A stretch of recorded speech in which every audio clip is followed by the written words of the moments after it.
This is Rahul and welcome. এত রাতে কি ওয়েলকাম জানায়? ঘড়িতে অলমোস্ট বাজে 10:40 আর আজ আমি অফিস থেকে এলাম প্রায় 10টার সময়। ভাই বহুত হেক্টিক দিন গয়া, খুব হেক্টিক দিন গেছে। সো এখন আমি করছি ডিনার, রুটি তড়কা আর তার সাথে পেঁয়াজ। তড়কা রুটির সাথে পেঁয়াজটা না থাকলে জাস্ট জমে না। কিন্তু ব্যাপারটা হলো আমি বহু দিন থেকে ভাবছি যে তাড়াতাড়ি এসে একটা টাইমে ডিনার করে নেব, 8টার মধ্যে তো চেষ্টা করতেই হবে, বা অফিস থেকে এসে আমি জিম যাব।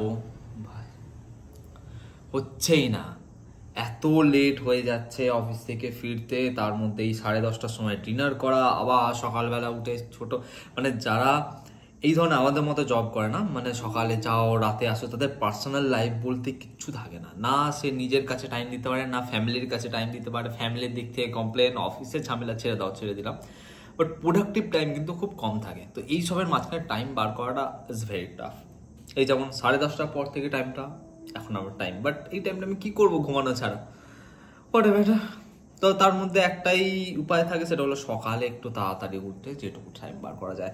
বাই দ্য ওয়ে আজকে রুটি আর তরকারি, অনেকদিন পর তরকারি রুটি খাচ্ছি।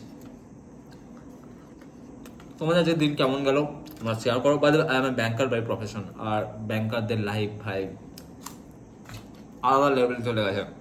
চলো টাটা, চলো ভালো থাকো, গুড নাইট টু এভরিওয়ান।